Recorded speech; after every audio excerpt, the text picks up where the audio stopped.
औज़ुबिल्लाहिमिनश्शैतानिर्रजीम बिस्मिल्लाहिर्रहमानिर्रहीम। अस्सलाम वालेकुम तमाम स्टूडेंट्स को और तमाम देखने वालों को। स्टूडेंट, आज आपसे डिस्कस करते हैं Newton second law of motion Newton second law of motion आज आपसे डिस्कस करते हैं। तो आइए सबसे पहले इसका स्टेटमेंट आपसे डिस्कस करते हैं। स्टेटमेंट इसका है, when an unbalance force acts on a object. यहाँ पर स्टूडेंट्स एक बात याद रखिएगा, अक्सर जगहों पर लिखा हुआ होता है when an force act on an object. तो अगर हम यहाँ पर फोर्स खाली लिखें तो और अनबैलेंस ना लिखें तो लॉजिकल जो है वो हमारे पास न्यूटन का जो सेकंड लॉ है वो गलत हो जाता है।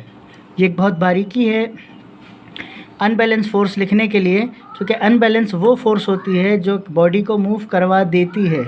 अगर मैं यहाँ खाली फोर्स लिख दूँ तो इसका मतलब किसी ऐसी चीज़ जैसे दीवार को पुश करना है तो हम पुश नहीं करवा सकते।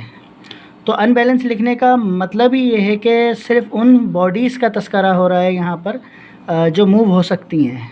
ठीक है ना, होप कि आपको ये बात समझ आ गई होगी। तो देखिए, when an unbalance force act on a body it produce acceleration in it. तो it produce acceleration in its own direction. जब किसी बॉडी के ऊपर एक अनबैलेंस फोर्स लगाई जाती है तो वो बॉडी मूव होती है। जिस डायरेक्शन में फ़ोर्स लगाई जाती है उसी डायरेक्शन में उसकी एक्सेलरेशन प्रोड्यूस होती है, which is directly proportional to the magnitude of the force and inversely proportional to the mass of an object. तो जब किसी बॉडी के ऊपर अनबैलेंस फोर्स अप्लाई होती है तो उसके अंदर एक्सेलरेशन प्रोड्यूस होता है फोर्स की डायरेक्शन में, और वो एक्सेलरेशन जो है वो डायरेक्टली प्रोपोर्शनल होता है magnitude of the force and inversely proportional होता है मास ऑफ एन ऑब्जेक्ट। आइए इसकी एक्सप्लेनेशन करते हैं। तो आगे आपको बताते हैं ये किस तरह होता है। तो एक्सप्लेनेशन के लिए सबसे पहले, when F force is applied on an object of mass M, यानी एक एम बॉडी है जिसका मास एम है, एक बॉडी है, ऑब्जेक्ट है जिसका मास एम है, इसके ऊपर फोर्स एफ अप्लाई की गई। इस फोर्स ने which produce acceleration A, acceleration को ए से इंडिकेट करते हैं, तो ये फोर्स प्रोड्यूस कर रही है इस मास के अंदर acceleration in the object in its on direction. Then the relation between force and acceleration can be expressed as. तो इस तरह हम इसका रिलेशन लिख सकते हैं कि ए डायरेक्टली प्रोपोर्शनल एफ। ये साइन जो है हमारे पास डायरेक्टली प्रोपोर्शनल का है, प्रोपोर्शनैलिटी है, और ये हम आपको बताते हैं अभी कि प्रोपोर्शनैलिटीज़ क्या होती हैं। डायरेक्टली और इन्वर्सली प्रोपोर्शनल होता है, जैसा कि हमने स्टेटमेंट में तस्करा किया। तो एक्सेलरेशन जो है वो डायरेक्टली प्रोपोर्शनल है फोर्स के। मतलब ये है कि किसी बॉडी के ऊपर अगर फोर्स लगाई जाए तो उसके अंदर एक्सेलरेशन प्रोड्यूस होगा। फोर्स कम होगी तो एक्सेलरेशन कम प्रोड्यूस होगा, फोर्स ज़्यादा होगी तो एक्सेलरेशन ज़्यादा प्रोड्यूस होगा। तो फेस टू फेस जब वैल्यूज़ को लिखते हैं तो ये डायरेक्टली प्रोपोर्शनल की इंडिकेशन होती है। और डायरेक्टली प्रोपोर्शनल का मतलब भी ये होता है कि जब एक क्वांटिटी इंक्रीज़ होगी तो दूसरी भी इंक्रीज़ होगी, एक क्वांटिटी डिक्रीज़ होगी तो दूसरी क्वांटिटी भी डिक्रीज़ हो जाएगी। तो ये हमारे पास जो हो गया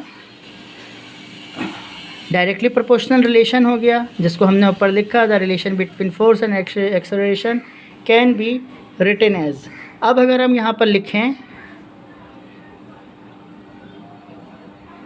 the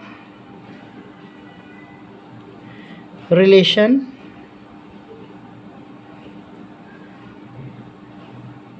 between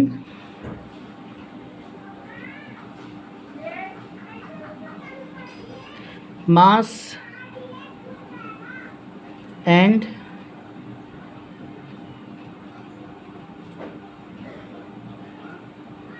acceleration can be written as, जैसा कि ऊपर स्टेटमेंट में हमने लिखा कि force is directly proportional to the mass of an object. तो देखिए, फोर्स डायरेक्टली प्रोपोर्शनल एक्सेलरेशन की हो गई। अब अगर हम मास और एक्सेलरेशन का रिलेशन देखें अकॉर्डिंग टू अप्लाइड फोर्स, के फोर्स लगाने के ऊपर जो है मास में वेरिएशन अगर होती है तो रिलेशन क्या आएगा कि एक्सेलरेशन हमारे पास इन्वर्सली प्रोपोर्शनल होगी मास के। अब ये 1 जब लिखा जाता है तो ये इन्वर्स रिलेशन होता है, इन्वर्सली प्रोपोर्शनल। और जब ये हम फेस टू फेस लिखते हैं तो ये होता है डायरेक्टली प्रोपोर्शनल। डायरेक्टली प्रोपोर्शनल में एक चीज़ इंक्रीज़ होगी तो दूसरी भी इंक्रीज़, एक डिक्रीज़ होगी दूसरी भी डिक्रीज़। इन्वर्सली प्रोपोर्शनल में 1 में लिखते हैं और ये इंडिकेट कर रहा होता है कि एक चीज़ अगर हमारे पास इंक्रीज़ हो रही है तो दूसरी डिक्रीज़ होगी, और एक डिक्रीज़ हो रही है तो दूसरी इंक्रीज़ होगी। अब यहाँ पर हमने आपसे कहा था जितनी फ़ोर्स लगाएंगे उतनी एक्सेलरेशन प्रोड्यूस होगी। ज़्यादा फोर्स ज़्यादा एक्सेलरेशन, कम फोर्स कम एक्सेलरेशन, वही वाली बात है। ये डायरेक्टली प्रोपोर्शनल की एक और बात है, जब बारिश ज़्यादा होती है तो पानी ज़्यादा आता है, बारिश कम होती है तो पानी कम आता है, ये डायरेक्टली प्रोपोर्शनल होता है। अब यहाँ पर इन्वर्सली प्रोपोर्शनल कैसे होगा? फोर्स कीप कांस्टेंट, के अगर किसी बॉडी के ऊपर फोर्स लगाई जाती है तो उसमें एक्सेलरेशन प्रोड्यूस होगा, लेकिन अगर मास जो है वो बड़ा होगा, मास की क्वांटिटी ज़्यादा होगी तो एक्सेलरेशन कम होगी। इन्वर्स रिलेशन, मास ज़्यादा होगा एक्सेलरेशन कम होगी, और मास छोटा होगा एक्सेलरेशन ज़्यादा होगी। व्हेन फोर्स कीप कांस्टेंट, मास, फिर सुनिए, मास बड़ा होगा एक्सेलरेशन कम होगी, मास कम होगा एक्सेलरेशन ज़्यादा होगी। तो इट इज़ अपोजिट रिएक्शन कि ये इंक्रीज़ है तो ये डिक्रीज़ हो रहा है, ये डिक्रीज़ है तो ये इंक्रीज़ हो रहा है, क्योंकि फोर्स जो है वो कांस्टेंट है। इसको इक्वेशन 2 का नाम देते हैं। ये हमारे पास इक्वेशन 2 हो गई।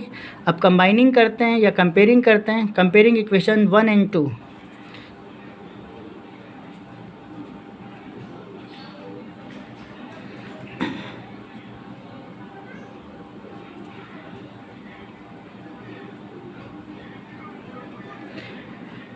Comparing equation 1 and 2। अब देखें दोनों इक्वेशंस में एक साइड पर ए और ए है, एक्सेलरेशन है, तो दोनों को एक दफ़ा लिख लिया।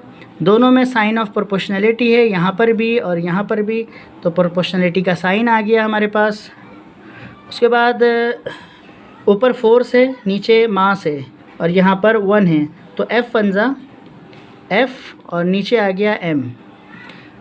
तो ये हमारे पास कंबाइनिंग हो गई या कंपेयरिंग हो गई इक्वेशन 1 एंड 2 की। तो अब आप क्योंकि नए नए क्लास मैट्रिक के अंदर हैं और नई नई फ़िज़िक्स सीख रहे हैं, तो यहाँ पर एक बात आपको याद रखनी पड़ेगी कि जब भी साइन ऑफ प्रोपोर्शनलिटी रिमूव किया जाता है, हटाया जाता है, तो यहाँ पर जब हटाने के बाद इज़ इक्वल्स टू आता है और कांस्टेंट आता है, और ये वैल्यू जो है वो इसी तरह आ जाएगी जिस तरह एज इट इज़ लिखी हुई है। ये फिर दोबारा ध्यान में रख लीजिए, फ़िज़िक्स में जब साइन ऑफ एक एक्सप्रेशन लिखा जाता है प्रोपोर्शनलिटीज़ का, तो इस प्रोपोर्शनलिटी के रिएक्शन में जो एक्सप्रेशन होता है, जब इसको हटाते हैं यहाँ से तो इज़ इक्वल्स टू आता है और कांस्टेंट आता है। इस बात का आपने रट्टा लगा लेना है कि प्रोपोर्शनलिटी साइन चाहे डायरेक्टली हो इन्वर्सली हो, कोई सी भी हो, जब हटाते हैं तो इज़ इक्वल्स टू आता है और कांस्टेंट आता है। अब यहाँ पर कांस्टेंट जो है के की वैल्यू 1 रखेंगे हम। क्यों रखेंगे इस बात को छोड़ दीजिए। पुट इन अबव, अगर इसको हम ऊपर पुट करें, पुट इन अबव, तो a is equals to k की जगह पे आ गया 1 और f अपॉन m, तो f 1 ज़ा f अपॉन m। इस m को शिफ्ट करते हैं, नीचे डिवाइड हो रहा है, a की तरफ अगर शिफ्ट होगा तो यहाँ के मल्टीप्लाई हो जाएगा, तो नीचे डिवाइड है, यहाँ के मल्टीप्लाई होगा, तो m और a is equals to f हो जाएगा। तो ये हमारे पास फोर्स की डेफिनेशन बन गई, और न्यूटन सेकंड लॉ के मुताबिक F is equals to m है, और इसे पलट के लिख सकते हैं F is equals to ma। From above equation we can easily say that force is the product of mass and acceleration। एक फ़ोर्स की डेफिनेशन हमने आपको पिछली वीडियो में बताई थी, जिसमें फ़ोर्स को डिफ़ाइन किया था कि एक ऐसा ऑब्जेक्ट है जो किसी बॉडी को मूव करवाता है या करवाने की कोशिश करता है, मूवेबल बॉडी को रोकता है, रोकने की कोशिश करता है। From the Newton, according to Newton second law, we can say that force is a product of mass and acceleration. ये भी गलत नहीं होगा, लेकिन यहाँ लिखना होगा according to Newton second law. तो स्टूडेंट्स, ये हमारे पास डेरिवेशन कंप्लीट हुई न्यूटन सेकंड लॉ की। तो इसमें हम आपको एक चीज़ हमने आपसे कही थी कि हम आपको रिलेशंस बताएंगे, प्रोपोर्शन,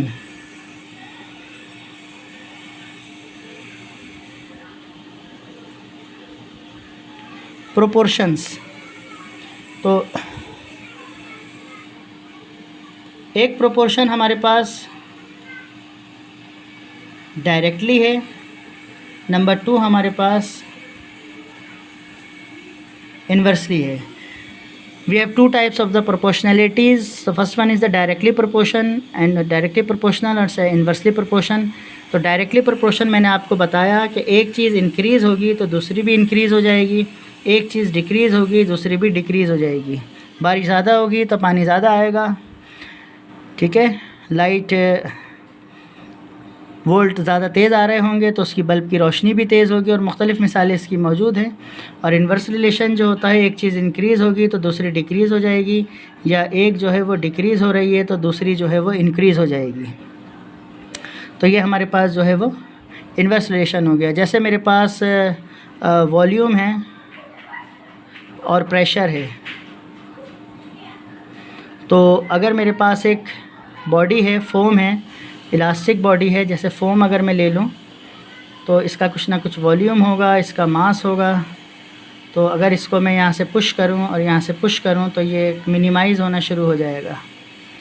तो ये इन्वर्स रिलेशन हो गया।